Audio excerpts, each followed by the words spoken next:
Okay, so today, gusto ko lang i-share yung ginawa kong setup dito kay Z9. Yan, so tinanggal ko yung rear footrest. Tapos, customize ako ng bracket ng exhaust dito. Ayan. Para malinis yung look dito. Tapos, lalagyan ko rin sila ng titanium, real titanium bolts. Ayan, o. Ayan sila.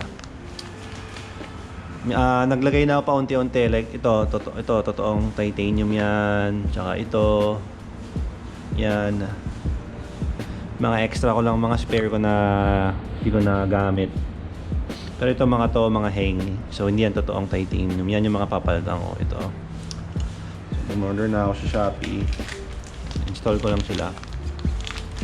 Kaya mas gusto ko yung ganitong look. Tinanggal ko yung footrest kasi wala naman din akong back ride. Para mas gusto ko kasi yung kita yung dito. Yan. Kabit ko lang yung mga bolts.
Yan, so yun ang itsura niya.